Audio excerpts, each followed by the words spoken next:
to the January edition of the NRASP virtual monthly meeting. So thank you all for attending, and we appreciate your patience as we eventually make our way back into a face-to-face meeting. So gift cards will be sent out to paid members that are attending this meeting. If you're listening to the webinar with a colleague, please enter the name in the chat feature or email Becky at becky.harold@mcnelius.com or Dale Larson at dale.a.larson@sanfordhealth.org, so we can make sure to get the gift card emailed out to you. After the session, or shortly before the session's over today, you'll receive a survey. If you want a response or have a suggestion, please attach your name in the survey or email nraspsafetypros@gmail.com with any of your questions. We're keeping track of all the suggestions provided for new topics. There are some topics that can only be done in person. We are investigating options to offer a hybrid version as restrictions are hopefully lifted as 2021 progresses. Our upcoming topics, February, we are still in the process of confirming our February meeting. The plan is to either have First Lady Burgum from Recovery Reinvented or NIOSH Infectious Disease Program as our topic. So March will be hearing conservation, and that will be presented by Bill Williams from OECS. In April, our plan is business continuity, and that will be presented by MMA. So as a safety and health organization, we will continue to follow the Department of Health and the CDC guidelines, and meetings will continue virtually for now. But as the board is currently looking into offering a hybrid option for 2021, we will let you know as that information progresses. There are still scholarship opportunities available. Check out the NRASP website for applications and more information. We have received a few applications, and we'll be announcing an updated deadline for submission via email and social media soon. Please check us out on our Facebook account, LinkedIn account, Twitter account, or our YouTube account. We are posting the recordings of the meetings to our YouTube account. So if you'd like to share this meeting with anybody else, please use that venue. Today, Tony Stoner is joining us. He has a special announcement from ASSP. So at this time, I'll turn everything over to Tony, and Tony, take it away. All right, good morning, everyone. Thanks, Chuck. Just wanted to let everyone know that the Northwest chapter of ASSP will be hosting their virtual professional development seminar coming up on Tuesday, February 9th. It runs from 8 a.m. to 4 p.m. And for those who are interested in CEUs for any professional certifications, attending the full day seminar is worth 0.7 CEUs. So from the list, if you go to their website, northwest.assp.org, you can find the agenda for the day. It's a fairly packed agenda. A lot of good speakers are lined up for that. So if you're in need of CEUs for your professional certification, we would definitely like to see you attend. So thanks, Chuck. All right, thank you, Tony. So, all right, I think we'll get started here, but before we do, I just want one more comment. Please feel free to contact any of us as NRASP board members with any concerns or suggestions that you may have regarding your membership and the events that NRASP supports. This is your organization, and we want to make sure that we as a board are representing your needs, and we want to make sure that we are bringing those needs to you in a timely manner. So with that, I'll turn it back over to Becky, and we'll get our presenter going. So thank you very much, everybody. Have a great day.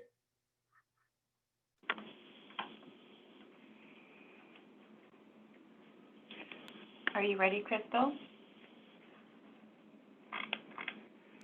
Yes, I am. can go ahead and share your screen.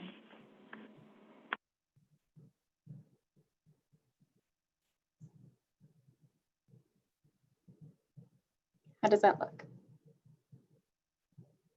Very good. You're good to go. Okay.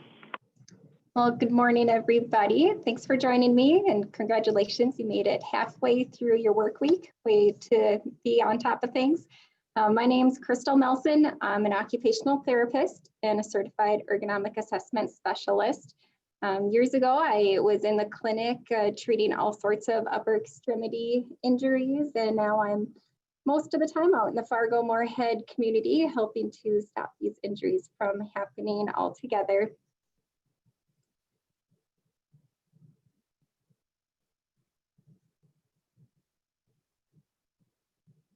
So this is my family. So my husband, Justin, and I have 4 kids. They are 7 years old, 5 years old, 2 years old, and our little 4-month-old. So when the picture was taken, he was about 5 days old. So they actually help me practice proper ergonomics and stay strong every day because I'm always lifting at least, I would say all of them daily. So throughout today's presentation, we'll be participating in a poll through Slido. So everyone can take out your phones and there should be a QR code up at the top corner. So if you haven't used a QR code before, take your phone and open up your the picture. So you can take a picture of something. So scan the QR code with your camera and then a pop-up should come up for a link to go to the website, slido.com. If that doesn't work, you can go to slido.com and enter the number 1118. So this one is called 3 Truths and a Lie. So this one is about me. So which of these 3 items are true? And then which one is not true? You'll click on the item that is not true. So there, I can say the alphabet backwards. I've skied downhill in 5 different states. I have lived in North Dakota my entire life, and I enjoy gardening.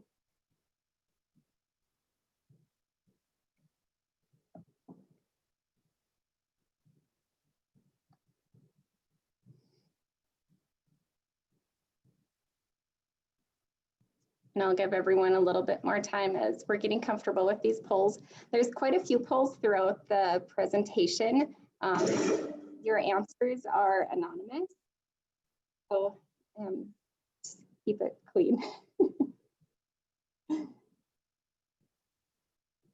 Okay, so looks like the #1 answer so far is I've lived in North Dakota my entire life.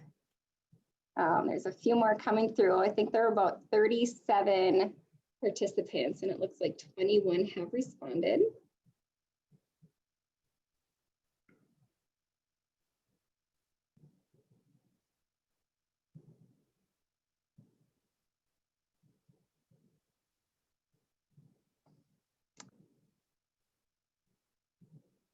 Okay, so your answer, the best answer here is I've lived in North Dakota my entire life.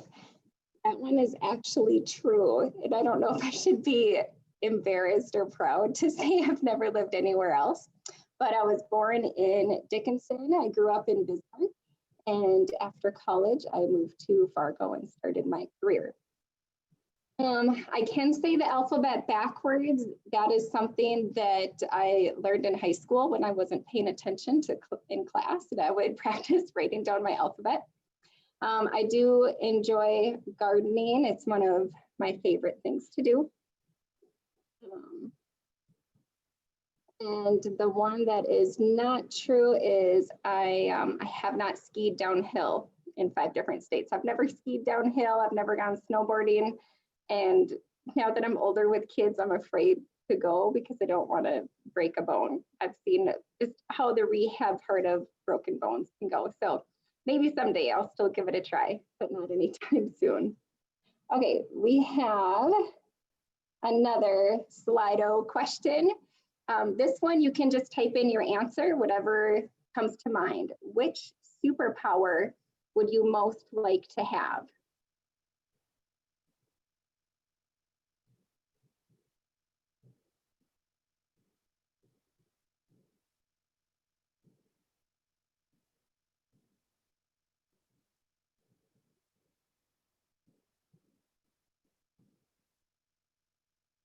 And then as they populate, if things duplicate, the words will get bigger, and the ones that aren't as popular, those words will be smaller.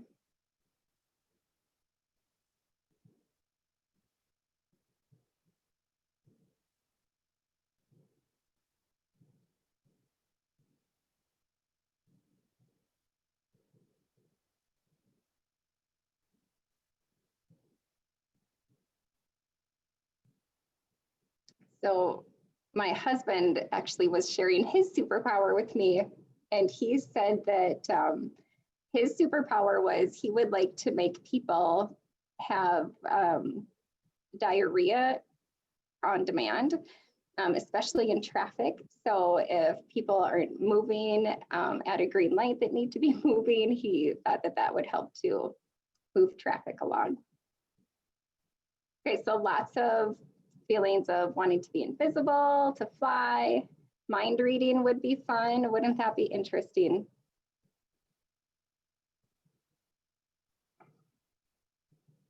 Okay, and then we have one more question before we move forward, just to make sure everyone's comfortable with it.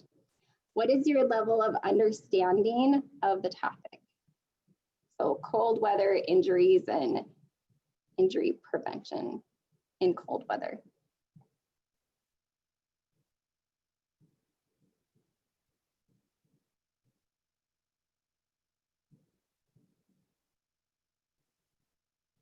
So I have some experience, I'm quite skilled, I'm new to this, or call me an expert.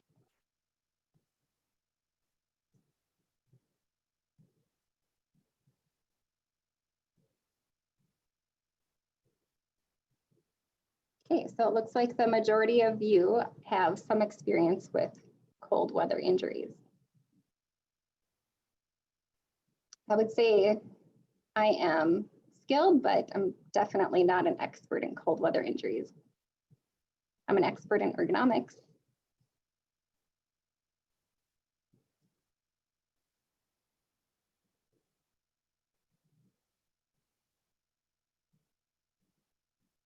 Okay.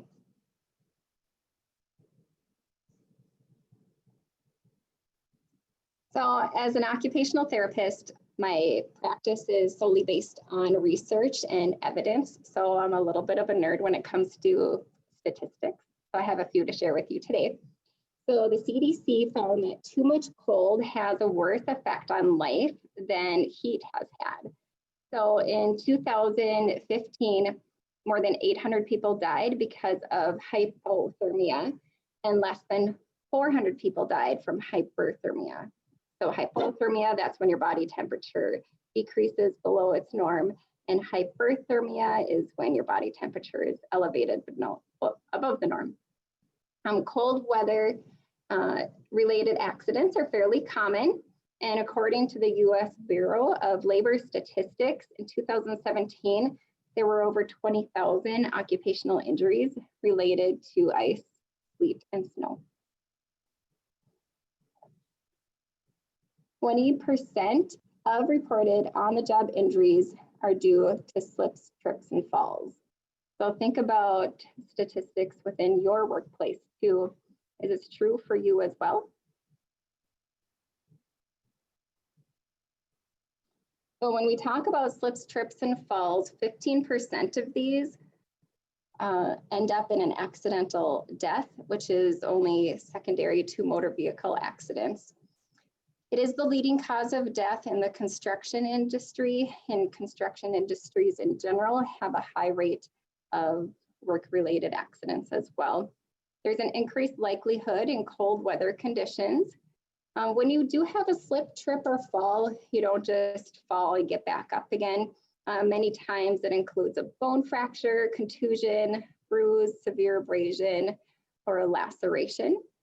And according to a worker comp company in the US, 25% of ice and snow related falls occur in parking lots. So 1 out of every 4 of those falls is in a parking lot, which results in 20% of lost time from work. So these simple items that can be prevented can have long-term effects, not just for the person, but for the company itself. So who is at risk, or what are some of the factors for a cold weather injury? If you have certain medical conditions, such as Raynaud's disease, that's a disorder that causes blood vessel constriction in cold temperatures, and it results in reduced blood flow to your extremities. The picture that you're seeing on your screen is someone who does have Raynaud's disease. So when their hands get cold, that's what they tend to look like. Other conditions, anemia, diabetes, sickle cell disease, hypotension, and atherosclerosis are all factors for a cold weather injury. The reason that these medical conditions are a factor is because they all have effects on your blood flow and your circulation within your body. Medications that affect your risk for cold weather injuries are ones that also constrict your blood vessels. Alcohol and nicotine creates a sense of warmth and it impairs your sense of judgment. So you may not be always thinking clearly. There is I don't know if you've heard of, there's a gentleman on the Titanic, I think he was a chef. So there's rumors that the reason why he survived was because of his high levels of intoxication. However, there's other studies that are not sure if that's the case. So if you've heard of that story, that is something that I have looked at as well. So the main thing that I want to get across today is the over and under activity factor. So if you have overactivity, it induces sweating. Well, as you know, sweating cools our body and cools our skin. So that, along with the cold weather temperatures, puts you at a higher risk for an injury. Underactivity also can be a risk because of the low heat production. So your circulation decreases and your extremities start to cool a bit more quickly. Dehydration can be an issue. Inadequate fluid intake affects the body's ability to sustain physical activity. The other thing too is when you are out in the cold, your brain does not communicate with you to signal that you may be thirsty. So even though you are thirsty, your brain may not tell you. As far as fluid intake goes, there's something called thermal regulation, and that can affect the balance between heat production and loss.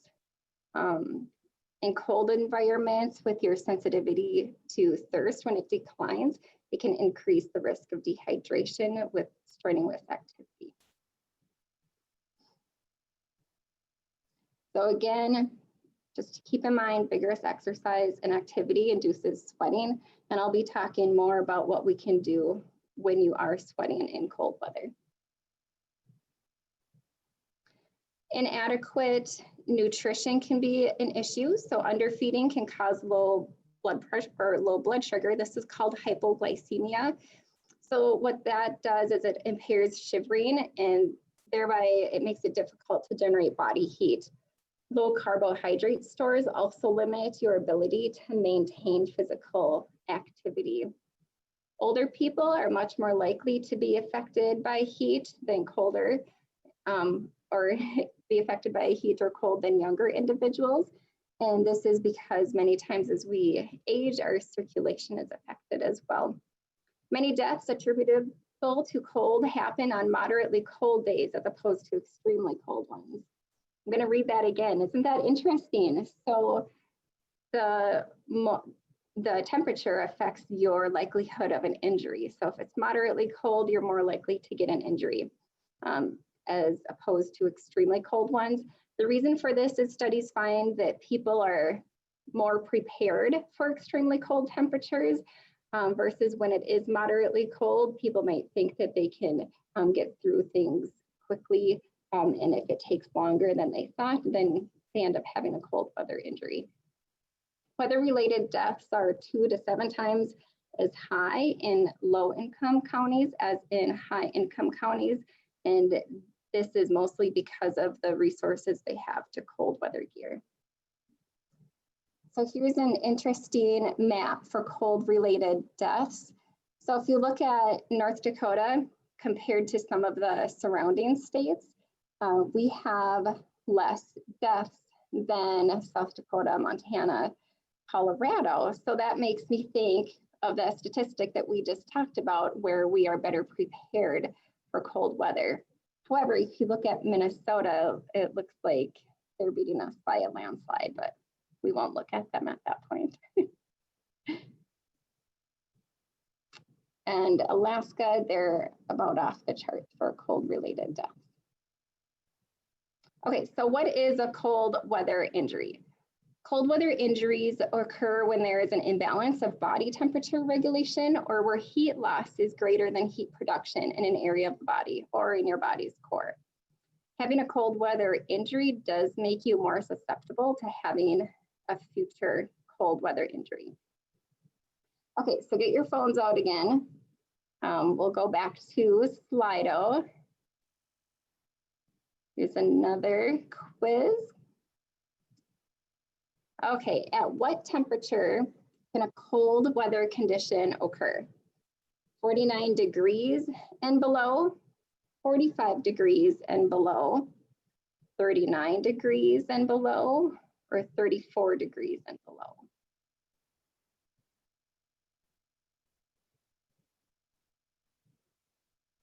For the warmest temperature.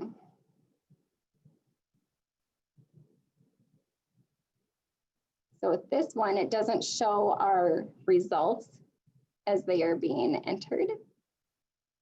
But then when I go to the next slide, we'll see what everything looks like.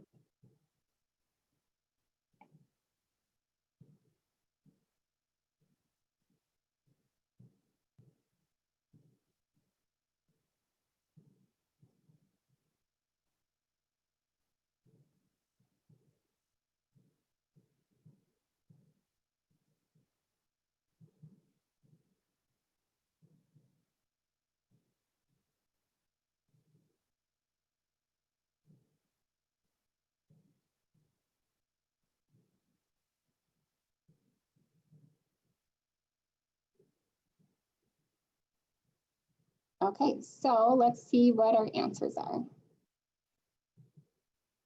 49 degrees and below is the top answer, and that is correct. Good job, everybody. So hypothermia is the first cold weather condition that we'll review. It's a condition of abnormally low core body temperature that's below 95 degrees. It occurs when cold conditions are severe, windy, clothing is wet, or during periods of inactivity. It may also occur in climates during extended water exposure or immersion.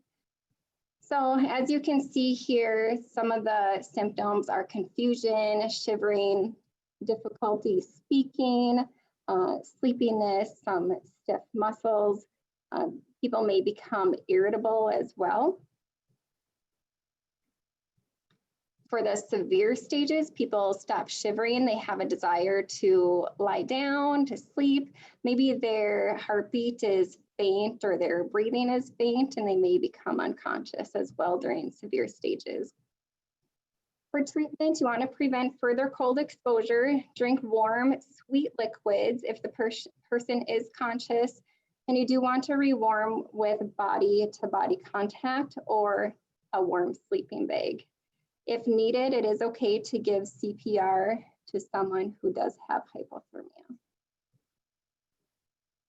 So interestingly, about hypothermia, so humans in the final throes of severe hypothermia exhibit a somewhat similar behavior, what is known to researchers as terminal burrowing. So what happens is researchers find people in kind of a fetal position in maybe a wardrobe under a bed, in a shelf, all curled up.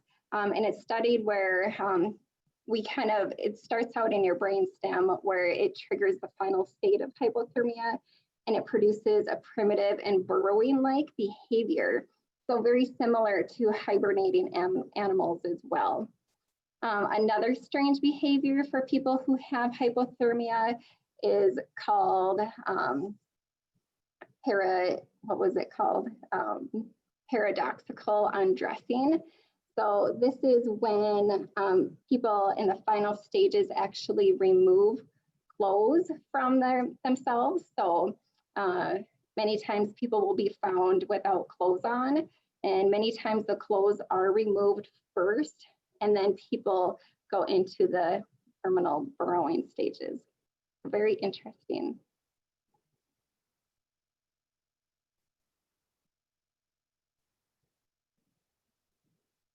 Okay, the next item is frostbite. This is freezing or crystallization of tissues. Exposure time can be minutes or instantaneous if your skin is exposed to extreme cold or high winds.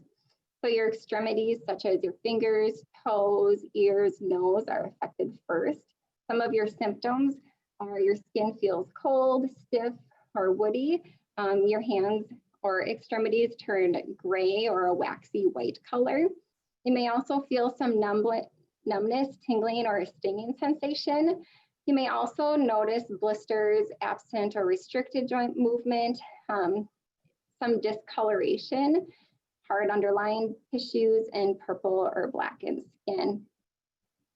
The treatment is to remove yourself from the cold if possible to prevent further heat loss. Remove constricted clothing and jewelry. This is just to help with your blood flow. And we'll talk more about clothing in the future as well. Do not rewarm your injury if you could refreeze it during evacuation or if someone has to walk for treatment. The reason for this is once you are rewarmed, the person may feel the need to remove additional clothing, especially if they are confused. So if you do need to move, if you need to get up and walk, and the warmed injury could freeze again, do not rewarm it. Do not massage the affected area or rub it with snow. Be sure to evacuate for medical treatment. So in the picture you see here, we have a normal hand. The one with the reddish color is considered frost nip. The whitish colored hand is superficial frostbite. And then the last one is deep frostbite.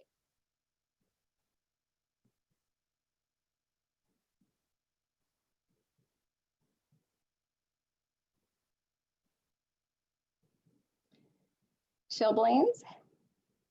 This is a less commonly known cold weather injury.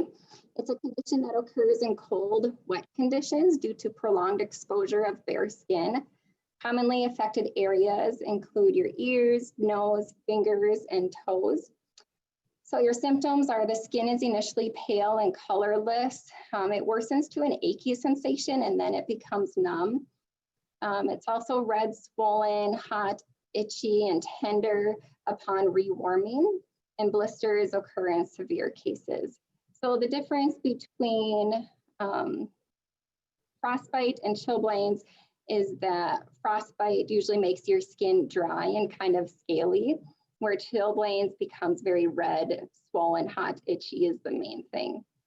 So the treatment is, of course, prevent further exposure, wash and dry the area gently, and again, rewarm with body heat. So you're starting to notice a trend where we can rewarm with body heat and nothing too hot. Do not rub or massage the area. It'll cause further injury. And then if you do have some dressing with you, you can cover the extremities with some dressing. All right, next one. I hope you're not eating, and there's some beautiful feet here. So trench, or what is also known as immersion foot, results from prolonged exposure to water at temperatures below 50 degrees. you're at a high risk during wet weather, wet areas, or when sweat accumulates in boots or gloves. Some of the symptoms are the skin initially appears wet, white, shriveled. There may be some sensations of pins and needles, tingling, numbness, and then there's usually pain. You'll also see some discoloration, maybe a red, bluish, or blackish color. Then your feet become cold, swollen, and waxy. There may be some blisters with this as well, and some open bleeding and weeping. And in extreme cases, the flesh does die. So in order to prevent trench foot, you want to clean and dry your feet often. Always wear dry socks. So you can change your socks multiple times a day to keep them dry as well. And if you do need to heat your foot, you can put it in warm water, which is interesting because the reason for the injury is from being wet, but to treat it, you also put your foot in water. So anywhere from 102 to 110 degrees for about 5 minutes.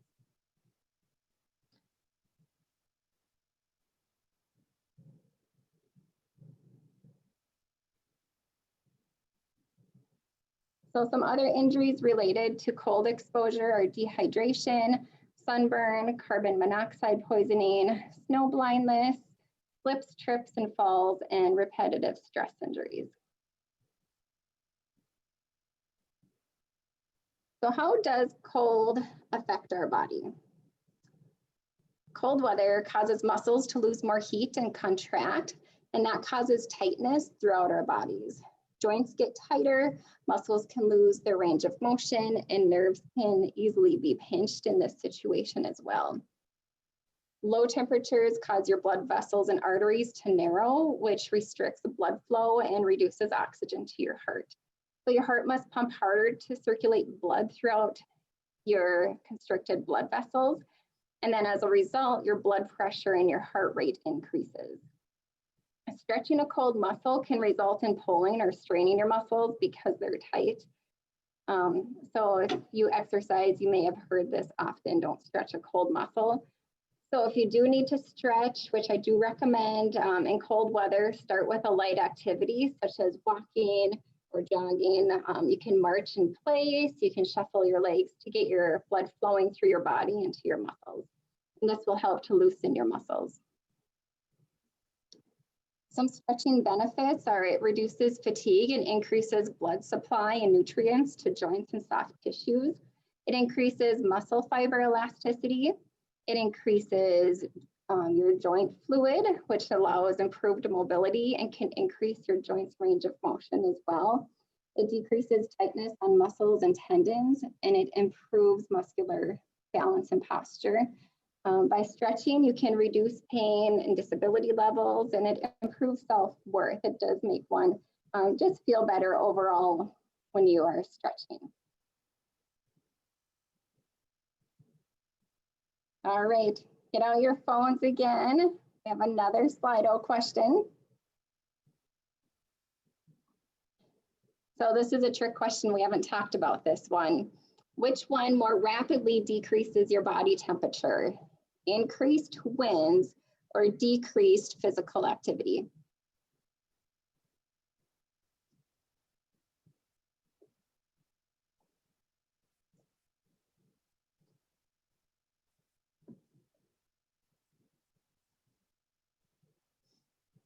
Everyone's doing great with answering these questions too, by the way.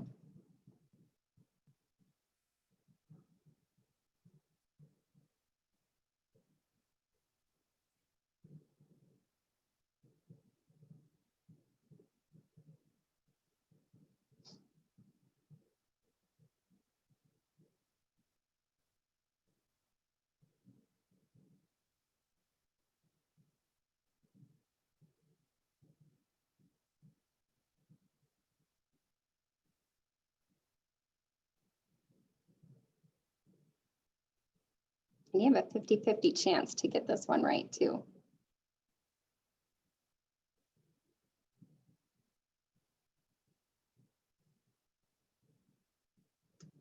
All right, let's see. Ooh, close.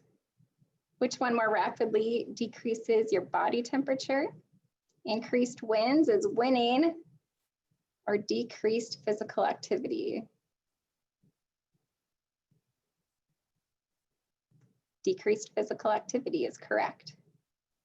So there are studies out there because of the technology today with proper gear and equipment that can be worn, as long as you are wearing the appropriate equipment, no matter how high the winds are or cold the temperature is, as long as you are prepared for the cold weather, that isn't always relevant to the temperature, whereas decreased physical activity, your temperature is coming from the core, so that's what keeps you warm. All right, we're in a safety meeting, so we have to talk about OSHA too. Okay, so OSHA, they don't have specific standards for working in cold environments.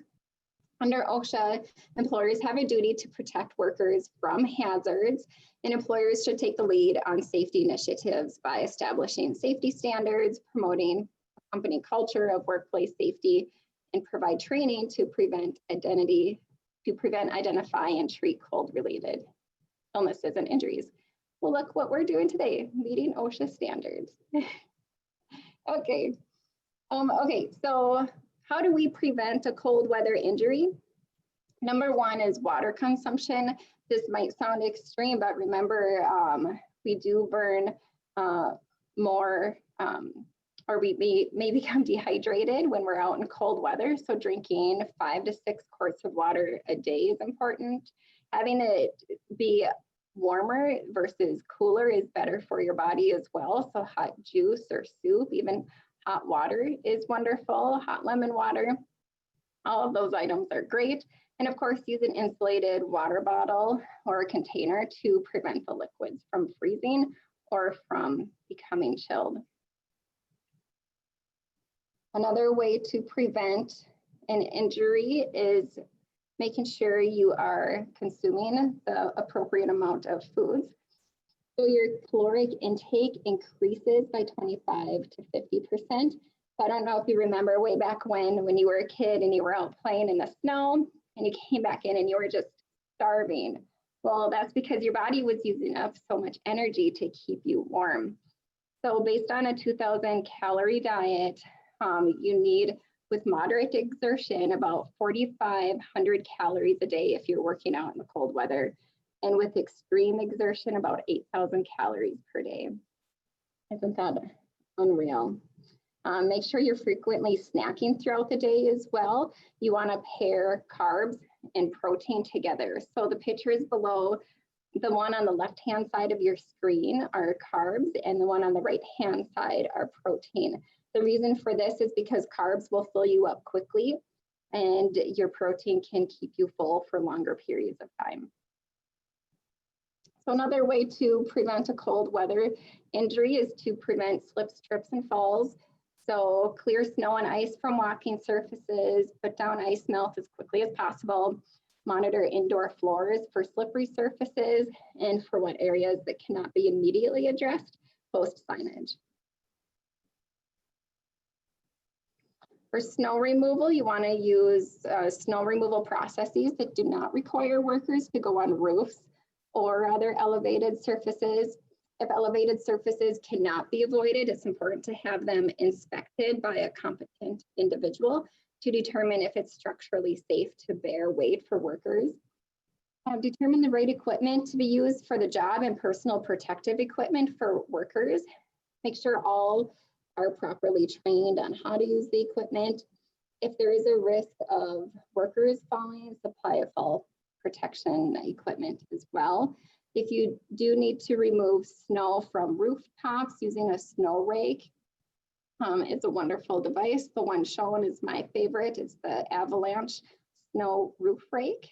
You can find them on Amazon for sure. And then just make sure you're taking frequent breaks to warm up as well. So if you can get into a vehicle or warming house to warm up, that is most beneficial. All right, grab your phones.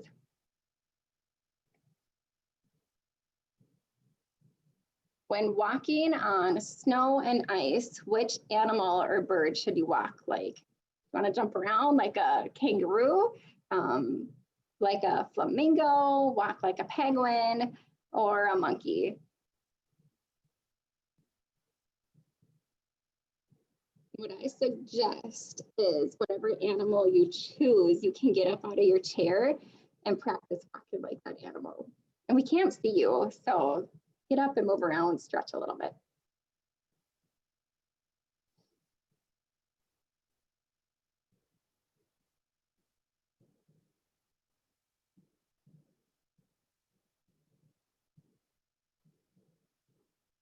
All right. Penguin. Oh, look at you all. You're so smart.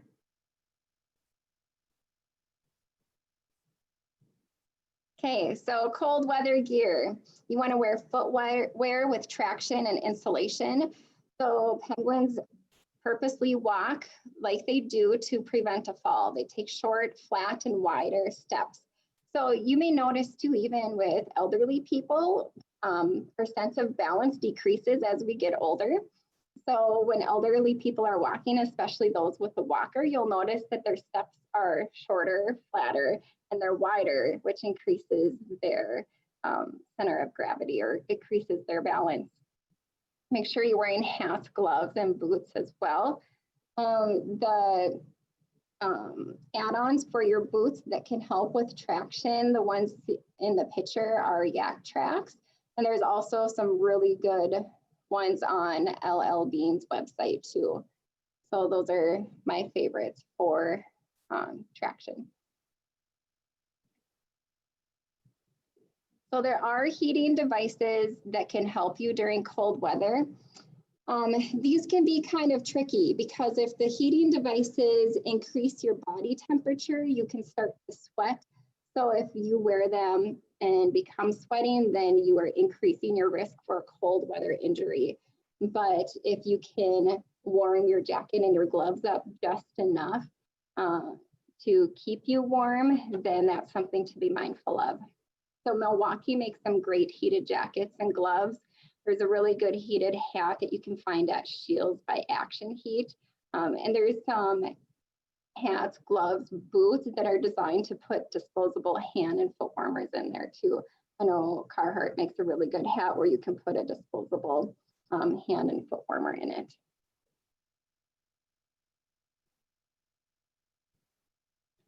So an interesting statistic here is the level of sweat production of the human body depends on the type and intensity of physical activity, and it can increase 10 times from a resting state to a very heavy physical work. So as a result, fabric moisture content of anywhere from 10 to 20% could cause a drop in thermal insulation, all the way up to 50% compared to dry fabric. So besides thermal insulating power, the air permeability and resistance to water vapor transmission also affects the comfort during the use of clothing, protecting against the cold. So there are a lot of factors to be considered when you're wearing cold weather gear.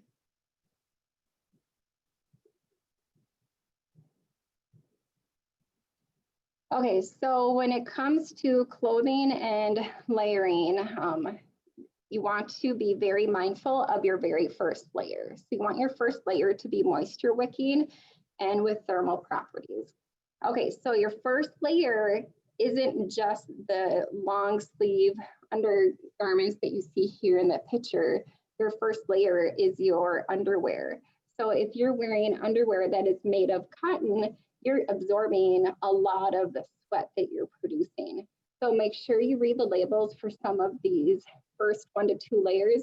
Some actually don't even recommend that you wear underwear underneath, and you can just wear these materials directly on your skin. You want them to be snug, but again, not too tight. If they're tight, then they can restrict your blood flow. The middle layer should be designed to insulate. You want it to be flexible and loose enough to trap body heat. And you want your outer layer to protect from the elements. You want it to be breathable, but tough as well. So some of my favorites are what you see here: Woolmark, Patagonia, Lululemon, and Duluth Trading Company. So wool is a pretty remarkable fiber and it works well. The only con of wool is it is pretty spendy. So my top recommendation is to go to woolmark.com, and they have some great items on their website. They have their website laid out so you can figure out what layers you need. They have liners for your gloves, they have liners for your hats, everything you need for those first 1 to 2 layers. Duluth Trading Company has a lot of great outer gear products that can keep you warm.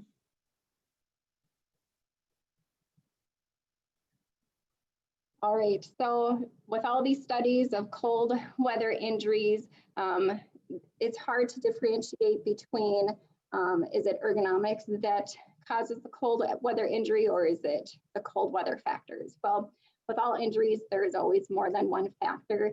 So just keep in mind basic ergonomic principles when you are working outside. Again, ergonomics considers the match between the person, the equipment they use, the work processes, and the work environment. The goal is to improve the fit between the worker and the workplace in order to prevent musculoskeletal disorders. And it just improves the workplace, encouraging healthier, happier, and more productive workers as well. Do practice being in the power zone, whether you're working indoors or outdoors. So that's where your elbows are at 90 degrees, your hands are right in front of you. This is where you want to keep your work at most of the time. Once you have to extend your reach beyond 12 inches, you put a lot of strain in your upper back and neck, which can increase your risk of injury. So in conclusion, we want to dress properly, drink plenty of fluids, eat right, stay in shape, get plenty of rest, minimize periods of inactivity, maintain a positive attitude, and practice being in the power zone. So last Slido question, what is your key takeaway from today's session? And then we'll open it up for questions, which you can enter into the screen.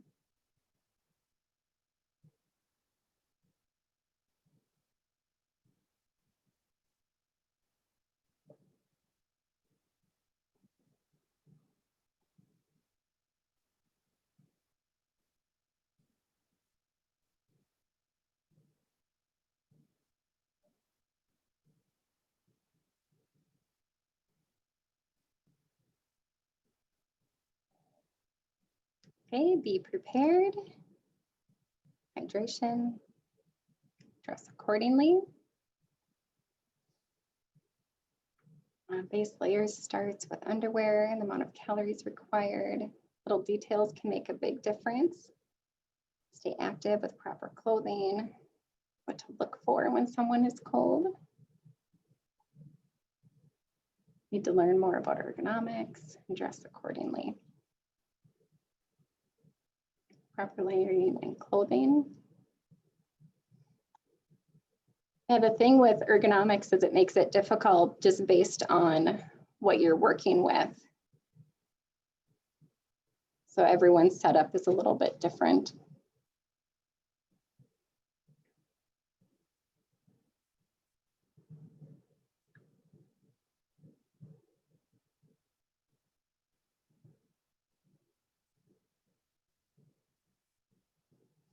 I'm sure some of our ice fishermen and women here are good at preparing for being in cold weather.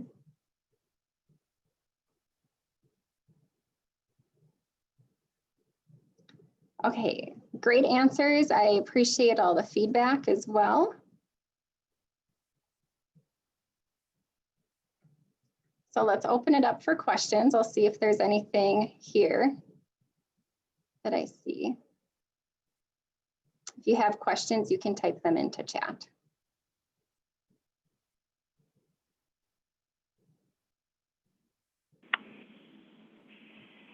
I don't have any questions, Crystal. Okay. So you can always feel free to reach out to me individually too if you think of something later on down the road. Okay. Actually, what is the best way to keep your hands warm? So the best way to keep your hands warm, so if you don't have a warming house or anything like that to take a break, I would recommend going to Woolmark, and they have some great liners that you put in your gloves. So the wool liners, it wicks away moisture while providing those thermal benefits. So that would be a wonderful way to keep your hand warm. And then finding a glove that keeps the wind away and helps insulate too.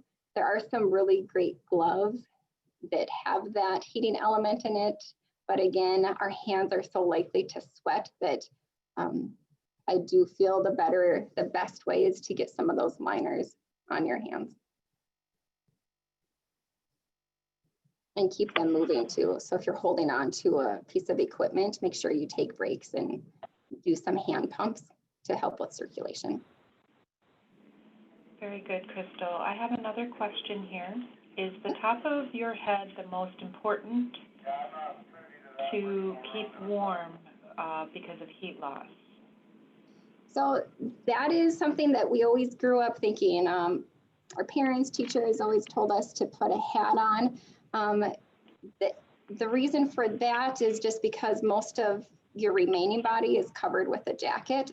So your skin permeability, studies show it's not always your head that you need to keep warm, but just our skin is very similar throughout. So just keeping as much skin covered is what's important.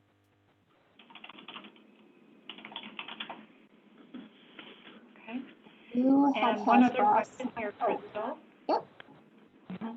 If you have had frostbite in the past, will your hands get colder faster? Most likely that can be the case. So some people who have had frostbite in the past, even if it's just a minor case, even may be more likely to develop Raynaud's as they get older as well. So because you've had that one injury, you are more likely to get colder in the future too.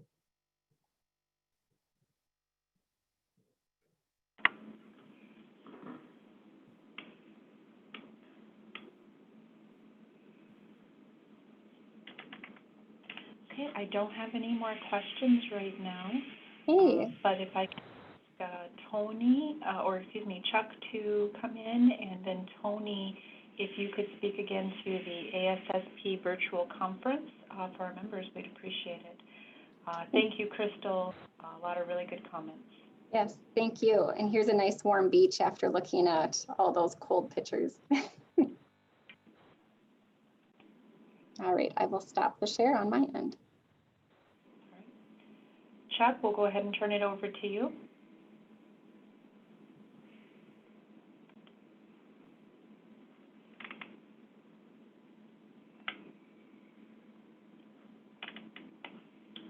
And it looks like we might have lost Chuck here, but just as a reminder, is Tony available? Yes, I am here. Awesome. So Tony, we had a request if you could also talk about the ASSP conference coming up again and share what the dates, times, and the cost. Absolutely. So the Northwest chapter of ASSP will be hosting a virtual professional development conference, and that will take place on Tuesday, February 9th from 8 a.m. to 4 p.m. So it is a virtual event. One Zoom link will access all sessions. The cost currently is $99 for the day. And for those who are tracking CEUs for professional certifications, this event in total will be worth 0.7 CEUs for your continuing education. So the lineup, if you go to northwest.assp.org, you can find a link under the events tab to the PDC, and it will give you the agenda for the day, what speakers are taking place, things like that. So it looks like a pretty good lineup. So definitely worth the price of admission. Wonderful. Thank you, Tony, for sharing. We will look to try to send some more information out about the upcoming ASSP conference. We do want to, again, thank Crystal for taking the time today to share this information on cold weather, what we need to look for. Great survey to go on in there. I appreciate everybody's support. Please watch your email for the survey. We do look at those surveys every month and are very interested in getting our membership feedback. Stay warm, everybody, and take care.